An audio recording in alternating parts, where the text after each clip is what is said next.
Was there anything better than your first car? And I don't even care if it was a piece of junk or a brand new SUV, a brand new sports car. Either way, that car represented freedom.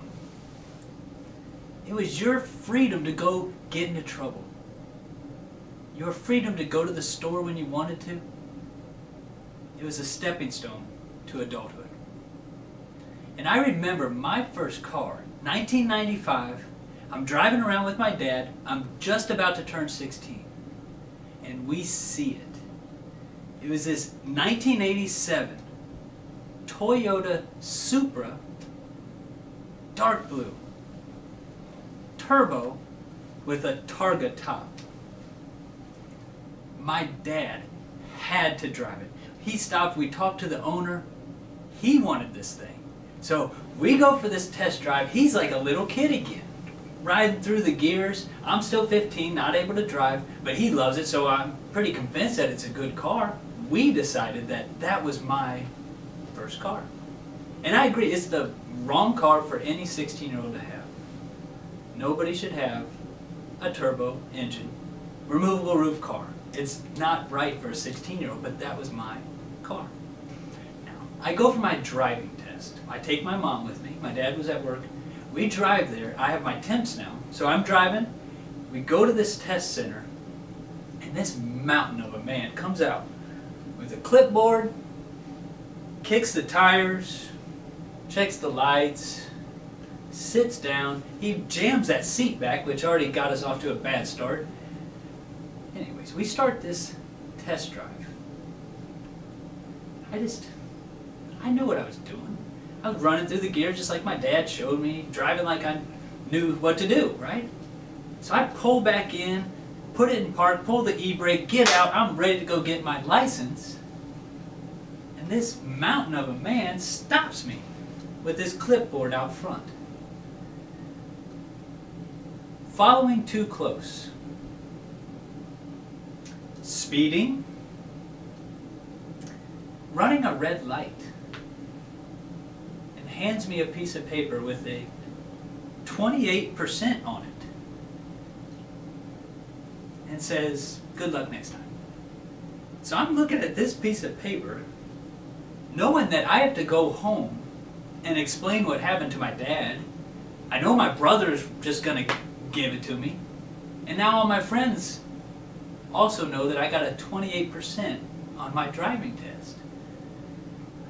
So 1 week later, I get the courage, I go back, different instructor, a female, and my driving test goes perfect, 100%. So I don't know what happened within a week, but I triggered something that made me grow up. Okay, so now I have the car, I have a license. What's the next step? I need a girlfriend to sit in the seat next to me. But being 16, unexperienced, I need a pickup line. That's what the guys have to have when they get the girl. They need something to say that makes them swoon. Well, so I go to my parents and say, I want to get a tattoo. Mom, Dad, I need this tattoo. And I want to get the tattoo of my dog, Cheech, a Chihuahua. And is that okay? Can I do that? I've saved up some money. Is that okay? And my parents looked at me. I was a straight A student, a perfect kid. And they just looked at me. Are you sure you want a tattoo? And I said, I want it more than anything. This is going to be perfect. I'll put it right here so I can wear a shirt. You'll never see it. Nobody ever will see my belly. It doesn't matter. They were sold. They knew that this was a defining moment for me. They said, if you want it that bad and you're willing to pay for it, it's going to hurt. You know that, right? They agreed. So, what they didn't know, the real reason I had to get this tattoo was because of a girl. What I did was, I was a junior, and in an engineering drawing class, there was this senior girl that would walk in every day and play on the computers. She was in this graphics design course. And every day, I'd look at her and I'd go, maybe tomorrow. Maybe tomorrow I'll talk to her. I never had the courage to say something. One day, the first thing I said to her was, I'm getting a tattoo.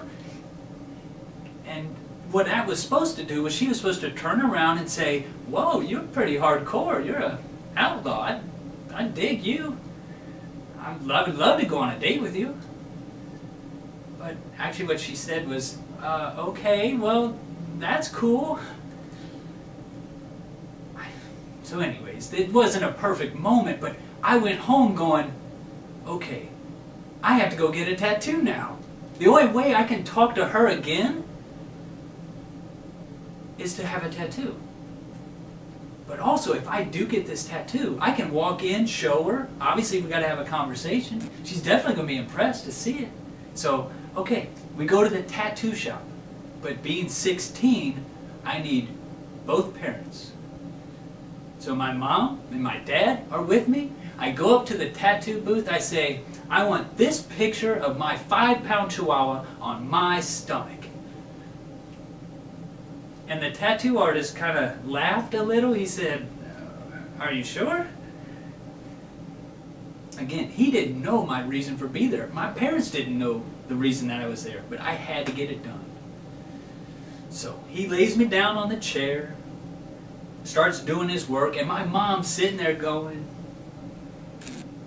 you know, I gave you perfect skin, and you're doing this? I hope you're happy. And that placement right there on your belly, you know, when you turn 35, 36 maybe, and you start getting that beer belly going, your little chihuahua's going to turn into a bulldog. I hope you're happy. What she didn't know was I was willing to do anything. So I'm sitting there just taking this pain, and every time that needle hit my rib, whoo, I sat there going, am I crazy? Is this worth it? Obviously, I was saving face. I said, yeah, Mom, I really need this. And my dad just sitting there looking with a grin going, well, pretty cool. I had to get it done. So it got done. And the following Monday, I recovered over the weekend. Did the cellophane over it and everything I was supposed to do. I came in that next Monday like I was returning from the moon. I lifted my shirt. I said, hey, look at this tattoo. There was no more little, hi. I was confident. I felt like King Kong. And how did she react again? She said, oh, well, that's kind of cool. Did it hurt? Still, not what I wanted. I was expecting, yes, I'll go to the prom with you. Let's get married tomorrow. But it didn't happen. But it did win me a date. That girl said yes. And I still remember that date. It was so romantic. It was her, me, Toyota Supra, top is off, in the Wendy's drive-thru. And, man, I was the man. Sitting there, put it in first, inch forward, inch forward. We finally got to the window, and she orders across me, this is pretty close contact, she orders across me and says, I need a cheeseburger, extra pickle, frosty, french fries, side of ranch, and I'm sitting there, wow, you know, my mom told me women were complicated, but this was my first experience. So to make up for her lengthy order, I said, number 3 Coke, thank you. That was my tough guy stance. Anyways, we get this food. We drive back to her house, and again, this is our first meal together. This is big time stuff, but it starts to sprinkle. She runs inside, takes the food. I have to drive back home. I live 5 minutes away. I'm going to go get the top. I'll be back before that hamburger's cold. So I'm busting back home. It's still starting to sprinkle. I get home. I take the top from the garage, set it on top. I can't waste those 13 seconds. Those 13 seconds to hit the wrench on the 4 corners. So I just say, I'm just going to drive slow. No big deal. Okay. So I'm heading back. And you know when you're going down Asbury and you take a right onto Woodruff, there's that little hump where if you hit it just right, you still see all the scrape marks. And you elevate, and it's real fun. And I do it every time. So in my 16-year-old head, out of habit, I see it, and I punch it, and I hit it. And all of a sudden, it's raining again. I look in that rearview mirror just in time to see my top slam on the road behind me.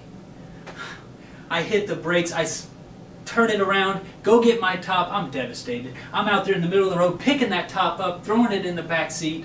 Oh man, I'm a dead man. I mean, I get home, so I drive home, I'm in the garage hitting it with a little sledgehammer, trying to knee it out, trying to get anything I can do to recover from this.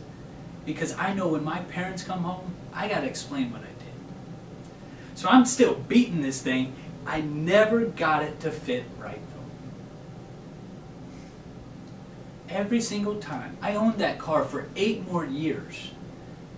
And every time it rained, a little stream of water trickled down and landed straight on the front of my pants. I drove with a cup just in case it rained. And that was my punishment. My punishment for just jumping the gun, trying to get back to that girl so quick. But you know what else I lost out on? That first meal. That first cheeseburger, that magical moment. I don't know if she ate it. I don't know if she saved it for her brothers. I'll never know. But I learned. There are times where life's going to be coming at you fast. But you need to pause. Take a deep breath. Think through the situation. Crank down the hatch and move on.